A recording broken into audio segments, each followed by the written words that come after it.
I wasn't going to tell this story, but I can't stop thinking about it. It happened at one of the most expensive weddings in the country, in front of hundreds of guests, cameras, and champagne glasses.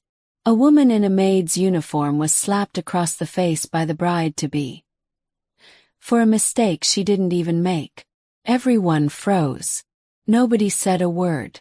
But what that maid did next didn't just silence the room. It changed the groom's life forever. Stay with me because this story is not what you think it is. Hey everyone, welcome back. Before we begin, tell me, where are you watching from today? Which country do you belong to? Drop it in the comments. I love seeing how far these stories travel. Today's story is one of the most emotional, heart-wrenching, and unexpectedly powerful stories we've ever shared on this channel. It's about pride, humiliation, and a kind of quiet strength that money can never buy. I promise you, by the end of this, you won't look at the people who serve you the same way again. Let's get into it. Nobody in that ballroom expected the night to end in silence. Daniel Whitfield was 35 years old, and by every measure that mattered to the world, he had already won at life. He was the CEO of Whitfield Capital, a private equity firm his grandfather had founded, and under Daniel's leadership it had tripled in value in just 8 years. He lived in a penthouse on the Upper East Side of Manhattan with floor-to-ceiling windows that looked out over Central Park. He drove a car that cost more than most people's houses. And in 6 days, he was going to marry Vanessa Cole, a woman who, by every outward appearance, was perfect for him. Vanessa was 31, elegant, sharp-tongued in business meetings, and stunning in every photograph ever taken of her. She came from old money in Connecticut, the kind of family that had their own wing at a museum. Her father owned a chain of luxury hotels along the East Coast. When Daniel had proposed to her at the top of the Rainbow Room, with the entire city glittering below them, every gossip column in New York had called it the wedding of the decade. But this story isn't really about Daniel. And it isn't really about Vanessa either. It's about a woman named Maria Delgado. Maria was 29 years old. She had been working as a housekeeper at the Whitfield family's Hamptons estate for almost 3 years, ever since she'd moved to New York from a small town outside Phoenix, Arizona, chasing a better life for her son Mateo, who had just turned 6. Maria's husband had passed away in a car accident when Mateo was only 2, and since then, it had been just the two of them against the world. She worked 6 days a week, 3 days cleaning the Whitfield estate, and the rest doing house cleaning jobs across Long Island, just to afford a small 1-bedroom apartment and Mateo's school supplies. Maria never complained. She showed up early, worked hard, and treated every room she cleaned like it belonged to someone she respected. The Whitfield household staff loved her. Even old Mr. Whitfield, Daniel's grandfather, used to say that Maria had more grace in her little finger than half the people who walked through the front doors of that estate in designer gowns. The wedding was to be held at the Whitfield family estate itself, a sprawling white mansion on the edge of the Atlantic, with gardens that had been featured in magazines and a ballroom that could fit 400 guests comfortably. Vanessa had insisted on nothing less than perfection. For weeks, the entire household staff had been preparing, polishing silverware, arranging flowers flown in from Ecuador, fitting linens by hand. Maria had been assigned to oversee the small staff working the coat and gift table near the ballroom entrance, along with general housekeeping duties throughout the event. It was by all accounts a simple job.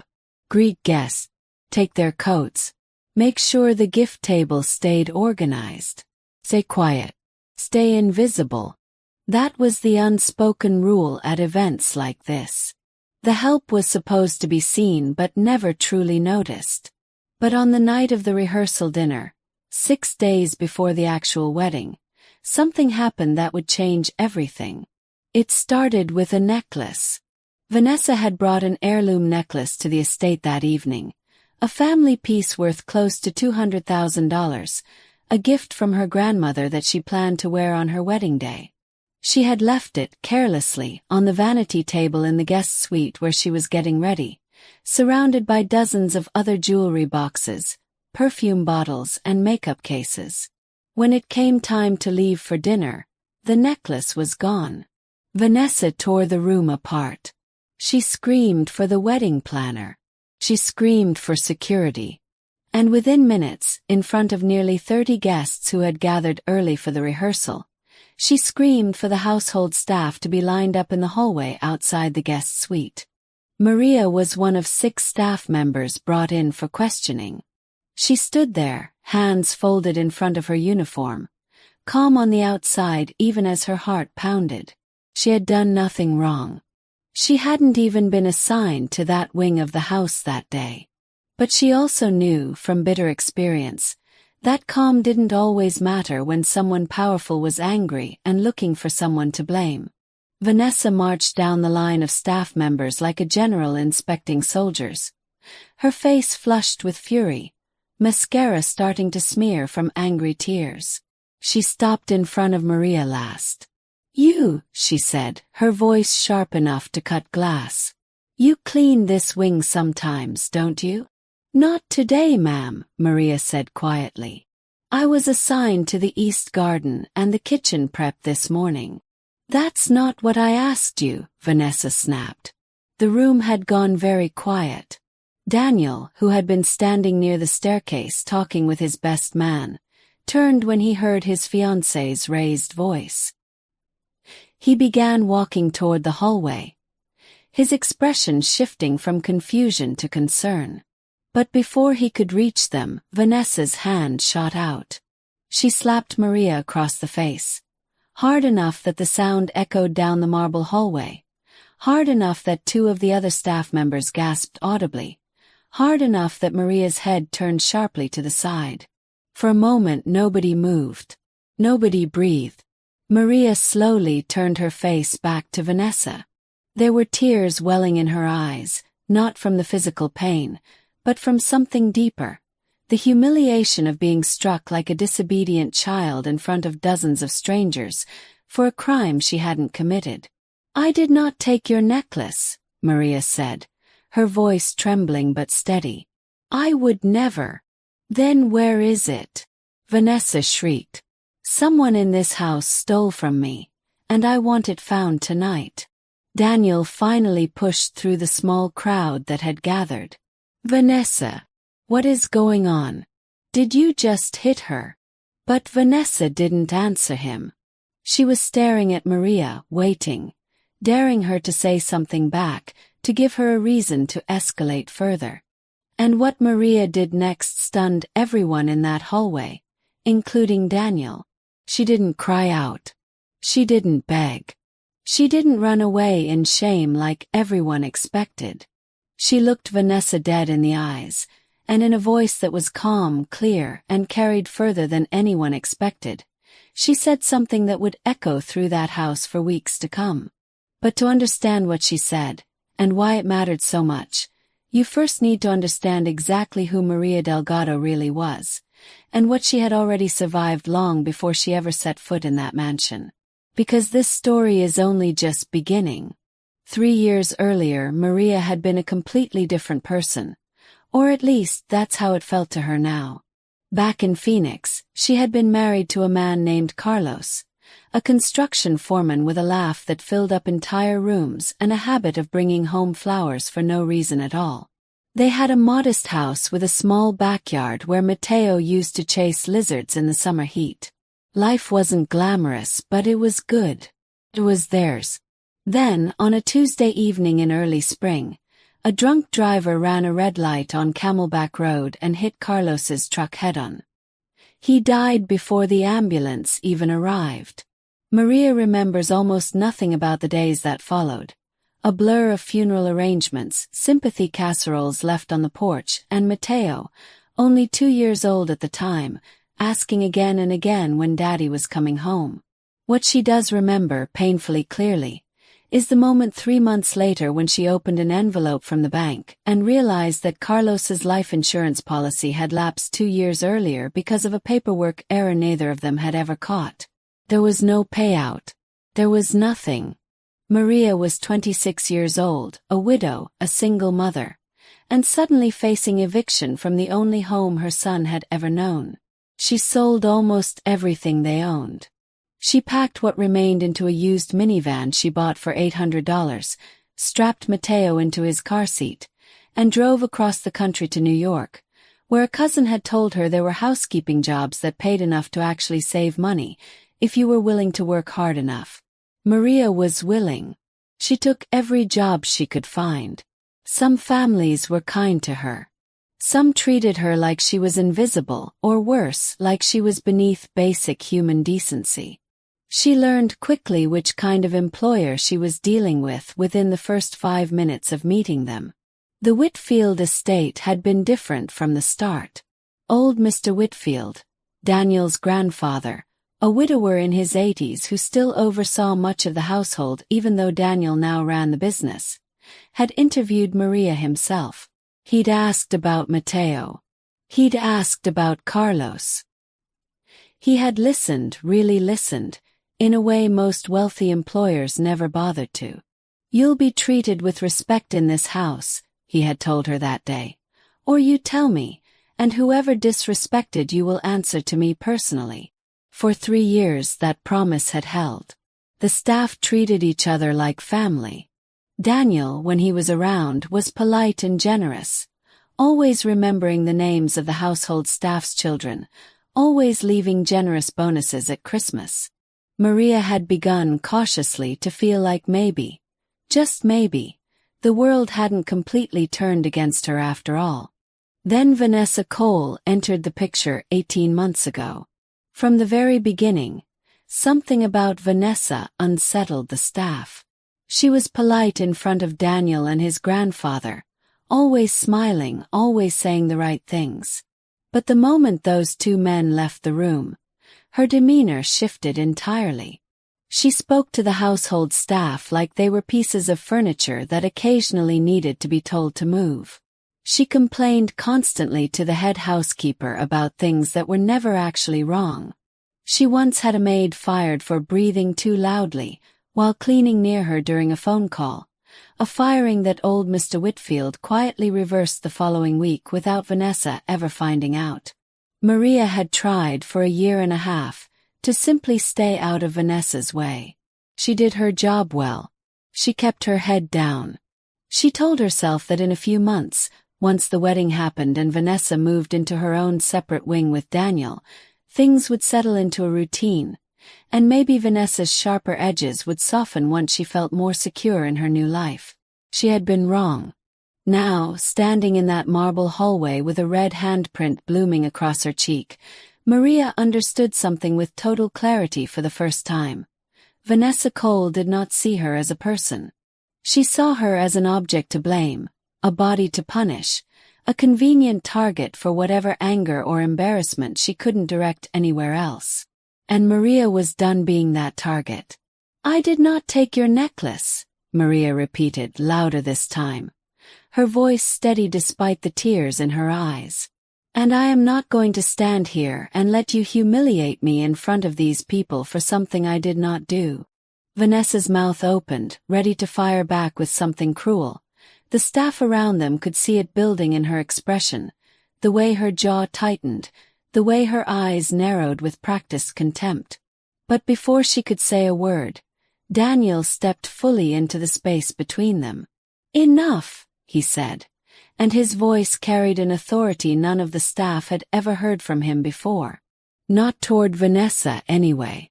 "Vanessa, you struck a member of my household staff. In my home. In front of my grandfather's guests." "She's probably lying, Daniel, they always." Vanessa started. "They always what?" Daniel interrupted. His voice dangerously quiet now. The hallway had gone completely, deathly silent. Even the distant sounds of the string quartet warming up in the ballroom seemed to fade into the background. Vanessa's face went pale as she realized, perhaps for the first time in this relationship, that she had genuinely angered him.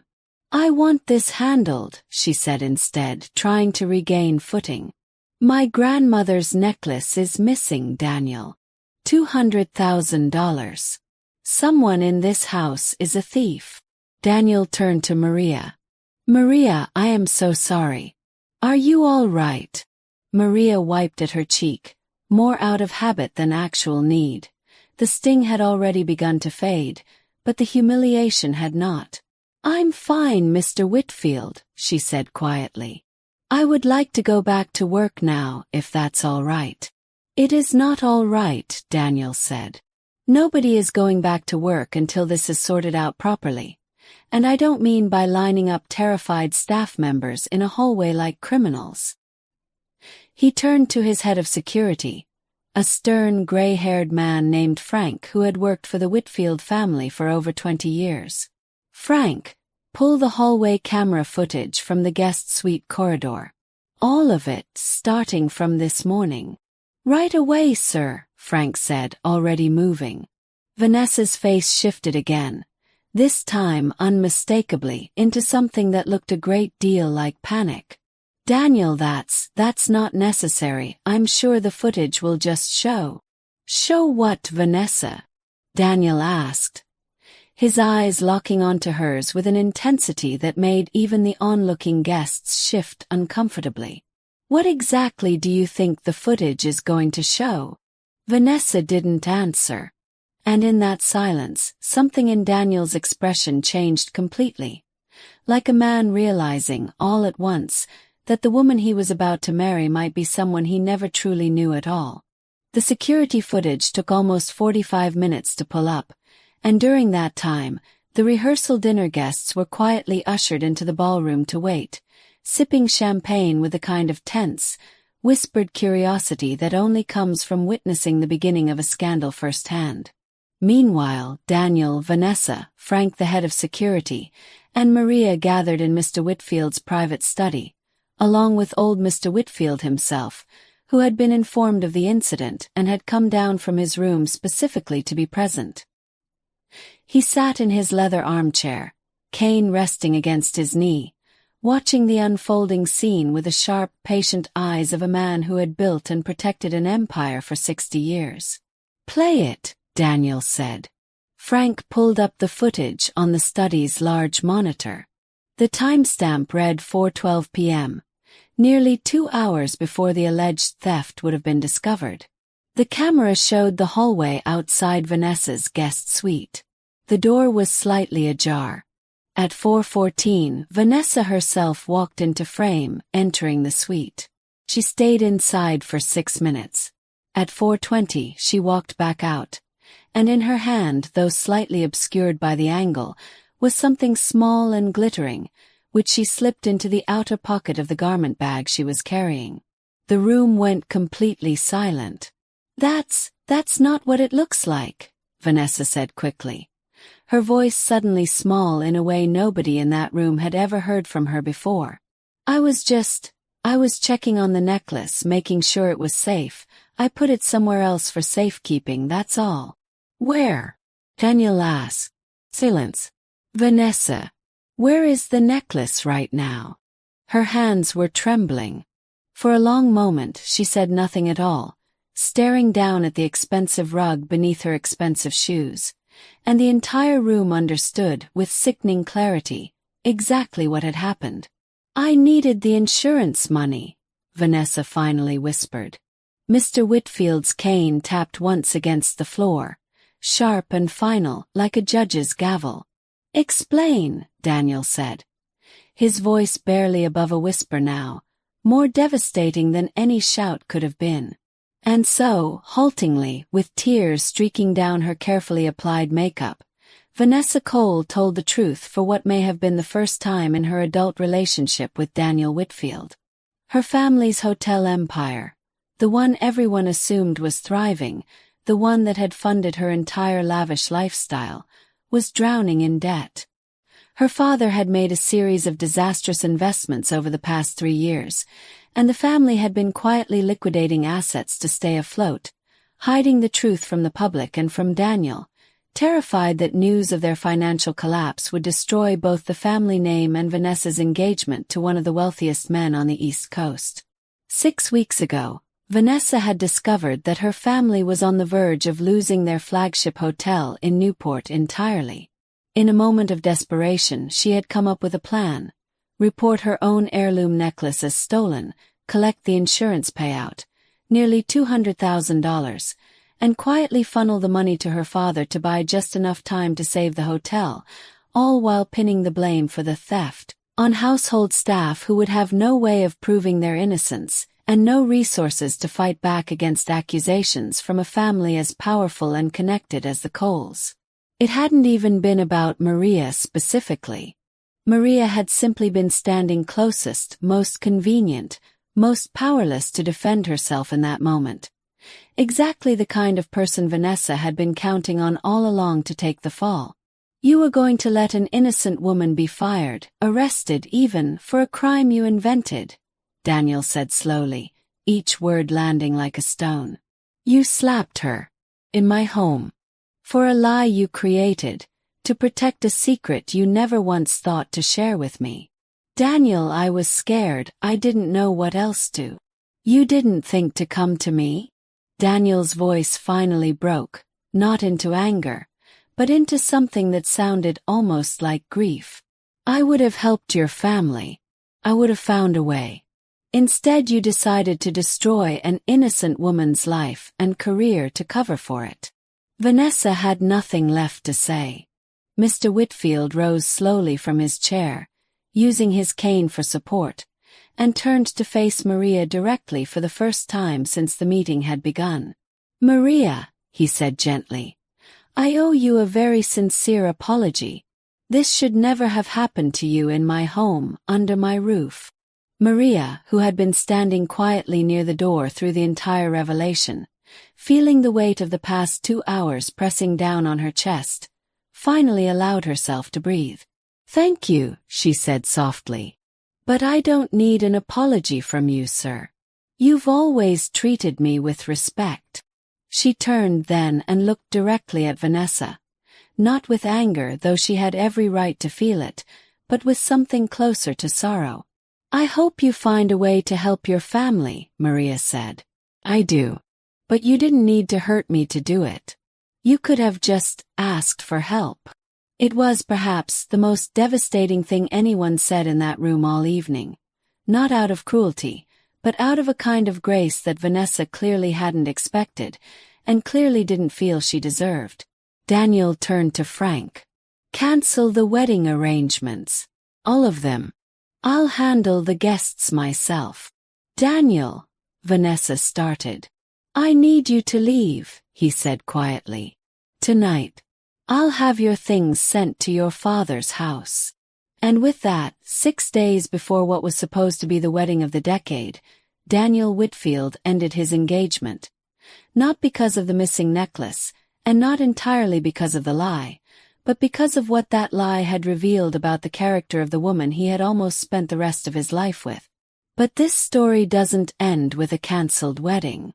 Because what happened over the following months would surprise absolutely everyone, including Maria herself. The days following the rehearsal dinner disaster were strange for everyone at the Whitfield estate. News of the broken engagement spread quickly through New York social circles, though the full truth, the fake theft, the slap, Vanessa's family's financial collapse, was carefully kept out of the papers, out of respect for everyone involved, including, surprisingly, Vanessa herself. Daniel could have destroyed her reputation entirely with a single phone call to the right gossip columnist. He chose not to. "There's no dignity in revenge," he told his grandfather one evening, sitting in the same study where the truth had come out. "She made a terrible choice. But burning her life to the ground doesn't undo what happened to Maria." What Daniel did do, quietly and without fanfare, was ensure that Maria received a formal, written apology and a substantial settlement for the humiliation and assault she had suffered, an amount that, for the first time in years, gave Maria genuine financial breathing room.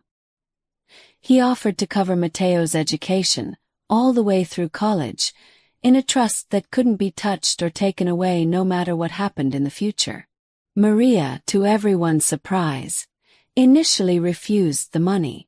"I don't want anyone thinking I did all this for a payout," she told Daniel when he brought her into his office to discuss it. "I said what I said in that hallway because it was true, not because I wanted something from you." Daniel had smiled, the first genuine smile anyone had seen from him in days. "I know that, Maria. That's exactly why I want to do this. You didn't ask for anything. You didn't even ask for an apology, really. You just told the truth and let the truth do the rest of the work. That's rare. That's worth something." Eventually, after Mr. Whitfield himself gently insisted, Maria accepted.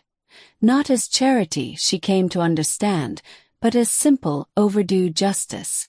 Over the following weeks, something unexpected began to happen at the Whitfield estate. Daniel, still processing the collapse of his engagement, found himself lingering in the kitchen in the mornings, where Maria often worked before the rest of the household staff arrived. At first, it was small talk. Questions about Matteo, about how Maria was settling into her new financial security, about whether the Hamptons' winters were as brutal for her as they were for him. But slowly, those conversations deepened. Maria told him, one gray February morning over coffee, about Carlos, about the accident, about driving across the country with a toddler in the back seat and $800 to her name. Daniel found himself telling her things he had never told anyone, about the crushing loneliness of growing up as the sole heir to an empire, about how every relationship he'd ever had felt like it was with his bank account rather than with him, about how, in 18 months with Vanessa, he had never once felt as seen as he did in these quiet 10-minute conversations with his own housekeeper. Neither of them acted on it. Not for a long time. It felt, to both of them, inappropriate. Too soon after the engagement's collapse, too complicated given the difference in their circumstances, too risky for Maria's job security and Daniel's public reputation. But Mr. Whitfield, watching from the sidelines with the sharp eyes of a man who had seen nearly everything in 80 years of life, noticed something the two of them hadn't yet admitted to themselves. "You light up when she walks into a room," he told Daniel one evening in April, as they sat together on the estate's back veranda watching the sun set over the water. "I haven't seen that in you in a very long time, Daniel. Not with Vanessa. Not with anyone." "She works for us, Grandpa," Daniel said quietly. "It's complicated." "Everything worth having is complicated," Mr. Whitfield replied. "Your grandmother worked as a typist in my father's office when we met. Everyone told me it was inappropriate too. 61 years of marriage later, I can tell you it was the best decision I ever made." It took Daniel another 3 months to work up the courage to actually say something to Maria directly, not as her employer, but as a man who had, somewhere along the way, fallen in love with her steady kindness, her fierce protectiveness over her son, her refusal to let anyone, no matter how powerful, treat her as less than human. He asked her to dinner. Not at the estate. A small, quiet restaurant in the city, far from any cameras or gossip columns, where they could simply be two people getting to know each other without the weight of everything else attached. Maria almost said no. The fear of losing her job, of complicating the stability she had finally built for herself and Matteo, was very real. But something in her, the same something that had made her stand tall in that marble hallway and refuse to be humiliated, told her that this too was worth the risk. She said yes. Their first real date was nothing like the rehearsal dinner that had upended both their lives months earlier. It was a small Italian restaurant on the Upper West Side, family-owned, the kind of place with red checkered tablecloths and a grandmother in the back who still made the pasta by hand every morning. Daniel had chosen it specifically because it was the furthest thing imaginable from the marble hallways and champagne towers of his usual world. Maria arrived nervous, dressed simply in a navy dress she'd bought years ago for a cousin's wedding, feeling acutely aware of the strangeness of the situation. Sitting across a candlelit table from the man who, just months earlier, had been her employer, engaged to a woman who had struck her across the face in front of dozens of witnesses. But within 20 minutes, the strangeness melted away. Daniel asked about Mateo, really asked, wanting to know his favorite dinosaur, whether he liked baseball or soccer, what made him laugh the hardest. Maria found herself talking for nearly 10 minutes straight, something she rarely allowed herself to do, usually so focused on simply surviving each day that she forgot how much she genuinely enjoyed talking about her son's wild imagination and gap-toothed grin. "You should bring him sometime," Daniel said. Only if that ever feels right to you. No pressure. "He'd probably ask you 100 questions about your car," Maria laughed. "He's very into cars right now." "I have several," Daniel said, smiling. "I'd happily let him sit in all of them." Over dinner, Maria finally asked the question that had been sitting quietly in the back of her mind for weeks. "Why me, Daniel? You could have anyone. Actresses, heiresses, women from your world who understand all of this." She gestured vaguely at the restaurant, at the city outside, at the invisible weight of his last name. Daniel was quiet for a long moment before answering. "Because you're the only person who's ever looked at me and seen me, instead of the company or the money or the name," he said. "The night Vanessa slapped you, you had every reason to fall apart. You had every reason to just cry and let it happen, because that's what people expect from someone in your position. Powerless, easy to dismiss. Instead, you stood there and told the truth with more dignity than anyone else in that entire house that night, including me. I've spent my whole life around people trying to impress me or manage me. You've never once tried to do either." Maria felt tears prick at her eyes, but for the first time in a long while, they weren't tears of grief or exhaustion. "I wasn't trying to be brave," she admitted. "I was terrified. But I've lost too much already to let someone take my dignity too. That was the one thing nobody could ever take from me, not even when we had nothing." They talked for 3 hours that night, long after their plates had been cleared, long after the restaurant's other tables had emptied out. And when Daniel walked Maria to her car afterward, standing beneath a street lamp on a quiet New York side street, he didn't try to kiss her. He simply took her hand gently and said, "I'd like to do this again if you'll let me. As many times as you'll have me." Maria smiled, a real, unguarded smile, the kind she hadn't allowed herself in years. "I'd like that too," she said. What neither of them knew yet was that their growing relationship would soon be tested. Not by wealth, not by public opinion, but by Vanessa Cole herself, who was about to resurface with one final, desperate attempt to reclaim the life she had thrown away. 6 months after the cancelled wedding, Vanessa's family finally lost the Newport Hotel entirely.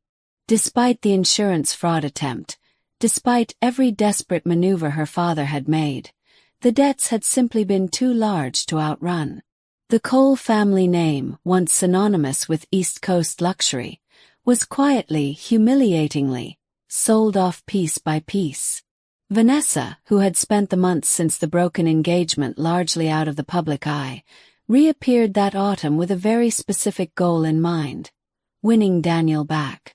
She showed up unannounced at Whitfield Capital's Manhattan office on a Tuesday afternoon, dressed impeccably, her old confidence carefully reassembled like armor. "Daniel, please, just 5 minutes," she said, cornering him outside a conference room. "I've changed. I've had months to think about everything. I know what I did was wrong and I am so sorry. Please, can we talk?" Daniel, to his credit, agreed to 5 minutes, out of what he later described to Maria as closure, not curiosity. In his office, Vanessa laid out her case with practiced precision. How much she'd grown, how therapy had helped her understand her own fear and desperation, how the family she'd lost had taught her what truly mattered. Some of it, Daniel suspected, might even have been genuine. But then she said the wrong thing. "I heard you've been seeing the maid," Vanessa said, her voice tightening slightly around the word maid, unable to fully hide her old contempt even now. "Daniel, I understand you feel guilty about what happened, but you don't have to punish yourself by slumming it just to prove a point." Daniel's expression went cold. "Her name is Maria," he said quietly. "And this conversation is over. Daniel, please think about what people will say. Think about the company, the shareholders, the image." "I have thought about it," Daniel said, standing and walking to his office door, holding it open. "I've thought about it more clearly than I've thought about anything in years. And what I've realized is that I don't want a life built on image. I want a life built on honesty. Maria has given me more honesty in 6 months than you gave me in 18. I think you should go, Vanessa." Vanessa left that day, and though she made 2 more attempts over the following weeks, a lengthy emotional letter, and a final phone call, Daniel remained firm. Not out of cruelty, but out of a clarity he had never possessed before Maria walked fully into his life. When he told Maria about Vanessa's visit that evening, sitting together on the back veranda of the estate where his grandfather had once told him to follow his heart, Maria grew quiet. "Are you sure this is what you want?" she asked carefully. "I don't want you to resent me someday if people talk, if the company suffers, if—" Daniel took her hands in his. "Maria, I have spent my entire adult life surrounded by people who wanted something from my name, my money, my position. You have never once asked me for anything except honesty and respect. Do you understand how rare that is? How much that means to me?" "I'm scared," Maria admitted softly. "Not of what people will say about me. I've survived worse than gossip. I'm scared of what it means for Matteo if this doesn't work, if I let myself hope for something bigger and it all falls apart." Daniel knelt down slightly, so he was eye level with her. "Then let me make you a promise right now. I am not looking for someone to fill a role beside me at galas and board dinners. I am looking for a partner. Someone who sees me clearly, and lets me see her clearly too. I think I know that's you." It wasn't a proposal. Not yet. But it was a promise, spoken plainly, without pretense, in a way that meant more to Maria than any grand romantic gesture ever could have. 3 months later, on a quiet evening in January, in the same kitchen where their friendship had first quietly bloomed over morning coffee, Daniel got down on one knee. The proposal was nothing like the one Daniel had given Vanessa at the top of the Rainbow Room. There were no photographers, no reservations at exclusive restaurants, no elaborate flash mob or hidden string quartet. It happened in the Whitfield Estates kitchen at 7 in the morning, while Maria was making coffee before her shift, wearing an old flannel shirt with her hair pulled back in a messy bun, completely unglamorous and completely herself. Daniel walked in, and instead of the usual easy conversation, he simply stood there for a moment, watching her. "What?" Maria asked, laughing slightly, self-conscious under his gaze. "I love you," Daniel said. "I love you in this kitchen at 7 in the morning in your work clothes, more than I ever loved anyone dressed up for a gala. I don't want a life of performance with you. I want a life of exactly this.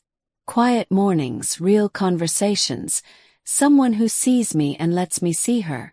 And then he got down on one knee, right there on the kitchen tile, and pulled a small velvet box from his pocket.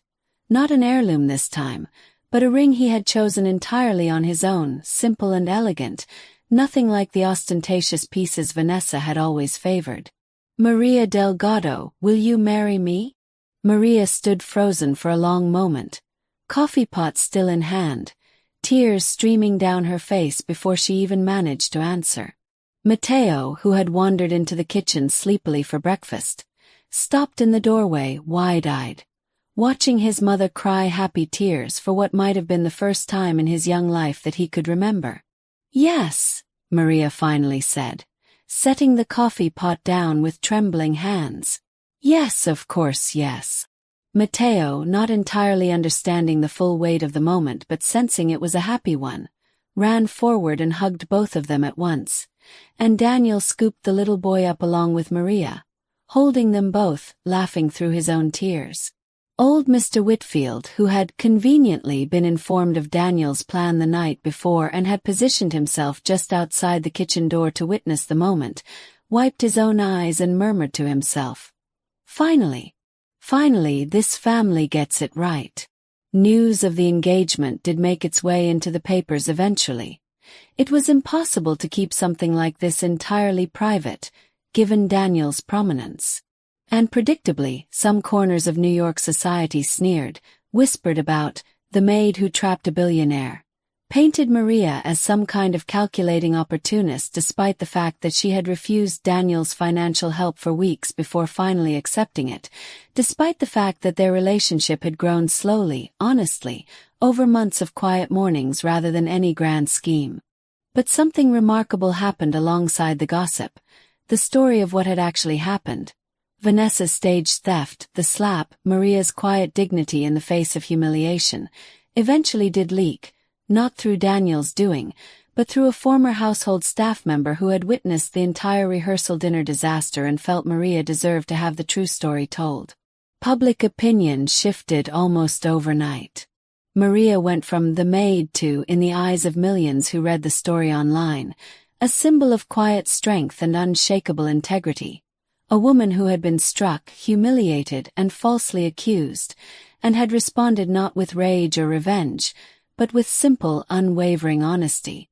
The wedding, when it finally happened the following autumn, was nothing like the lavish, 400-guest spectacle that had once been planned for Daniel and Vanessa. Maria had asked for something small, something real. They married on the back lawn of the Whitfield estate, the same lawn where Maria had once tended the gardens as part of her housekeeping duties, now transformed with simple white flowers and string lights strung between old oak trees. There were fewer than 60 guests, close friends, the household staff who had become like family to Maria over the years, Mr. Whitfield beaming proudly in the front row, and Matteo, now 7 years old, standing beside Daniel as his best man, wearing a tiny suit that made everyone in attendance tear up before the ceremony had even started. Maria wore a simple, elegant dress, nothing like the extravagant gown Vanessa had once commissioned for her own wedding. When she walked down the aisle, there was no dramatic orchestral score, just a single acoustic guitar playing softly, and the quiet, overwhelming joy on Daniel's face as he watched her approach. In his vows, Daniel spoke not about wealth or status, but about the mornings in the kitchen, about honesty, about the day in the hallway when Maria had stood tall in the face of humiliation and, without even realizing it, taught him more about dignity and strength than anyone else ever had. "I used to think love was about finding someone who complemented my life," he said, his voice thick with emotion. "Maria taught me that real love is about finding someone who makes you want to become a better version of yourself. She never asked me to be anything other than honest. That's the greatest gift anyone has ever given me."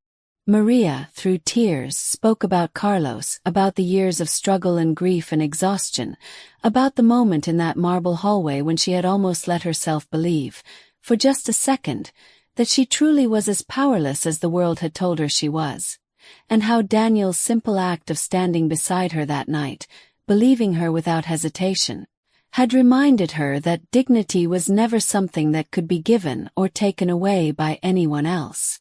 It could only come from within. "I spent years being told in 100 quiet ways that people like me didn't matter as much as people like you," she said, looking at Daniel. "You never once made me feel that way. Not for a single day. That's why I'm standing here." There wasn't a dry eye among the 60 guests. Old Mr. Whitfield, when it came time for the toasts, stood slowly with his cane, raised his glass and said simply, I've watched this family build an empire over 3 generations. But I have never, in 83 years of life, seen anything as valuable as what these two have built together. Money can build a mansion, cannot build a home. Maria has given this family a home. 2 years after the wedding, life at the Whitfield estate looked very different from the tense, image-obsessed world Vanessa Cole had once tried to build within its walls. Maria had used part of the settlement Daniel had once insisted she accept, the same money she had initially refused, to start a small non-profit organization dedicated to supporting domestic workers and household staff who had experienced workplace mistreatment or wage theft, offering them legal resources, emotional support, and connections to fair employers who genuinely valued their work. Within 18 months, the organization had helped over 300 families across New York and Connecticut. "I know what it feels like to have no one believe you," Maria told a local news outlet during an interview about her work. "I was lucky. Someone finally did believe me, and it changed my entire life. I want other people to have that same chance, even when there isn't a billionaire fiancé standing there to make sure justice happens." Matteo, now 9, had fully settled into his new life, splitting his time between building elaborate Lego cities in the Hamptons estate and, true to his early fascination, being taught to properly maintain a classic 1967 Mustang that Daniel had bought specifically so the two of them could work on it together on weekends. Daniel had legally adopted him the year after the wedding, a quiet courthouse ceremony attended only by Maria, Mr. Whitfield, and a very excited 9-year-old boy who, for the first time since he was 2 years old, had a father who tucked him in at night. As for Vanessa, her family never fully recovered financially, though she eventually rebuilt a modest, independent life for herself working in hospitality consulting, far from the extravagant world she had once been born into. There were no more attempts to reach out to Daniel. Whatever bitterness remained between them had quietly faded into something closer to distant, mutual silence. Not friendship, but not active hostility either. Sometimes people simply learn hard lessons and move forward changed, even if imperfectly. Old Mr. Whitfield passed away peacefully 18 months after the wedding, at the age of 85, surrounded by family in the same estate he had lived in for over 60 years. In his final weeks, he told Daniel, with characteristic bluntness, that watching his grandson choose Maria over Vanessa had been one of the proudest moments of his long life. "Money finds you plenty of people willing to stand beside you when things are easy," he said. "It takes a rare kind of person to stand beside you honestly, even when it costs them something. You found that. Don't ever take it for granted." Daniel never did. Looking back now years later, it's strange to think that an entire family's future, an entire life's trajectory, pivoted on a single moment in a marble hallway. A slap, a lie, and one woman's quiet refusal to be diminished by either. Maria Delgado never set out to fall in love with a billionaire. She never set out to become the face of a movement for household workers' dignity and rights. She simply set out every single day for years to survive with her integrity intact, to raise her son with honesty and love, and to refuse to let anyone, no matter how much money or power they held, convince her that she was worth less than she knew herself to be. That's the thing about dignity. It cannot be bought, and it cannot be stolen, no matter how hard someone might try. Vanessa Cole had every material advantage in that hallway. Wealth, status, the assumed authority of her position. And yet the moment Maria looked her in the eyes and calmly, simply told the truth, all of Vanessa's advantages meant absolutely nothing. Truth and dignity, in the end, proved far more powerful than any inherited fortune. If there's one thing this story teaches us, it's this. The way you treat people who have no power over your life says more about your true character than anything else ever could. Vanessa Cole had a lifetime of privilege and still chose cruelty when she was scared. Maria Delgado had almost nothing and still chose grace, even in her most humiliating moment. We so often measure people's worth by what they have: their titles, their bank accounts, the size of their homes. But real worth, the kind that actually matters, the kind that changes lives and builds real love and real families, comes from something far simpler. Honesty, kindness, and the quiet courage to stand tall even when the whole world seems determined to make you feel small. If this story touched your heart even a little bit today, please take a moment to hit that like button. It truly helps this story reach more people who might need to hear it. If you haven't already, consider subscribing to the channel, because we share stories just like this one every single week. Stories about real dignity, real love, and real second chances. And if you know someone who could use a little reminder today that kindness and integrity always matter, please share this story with them.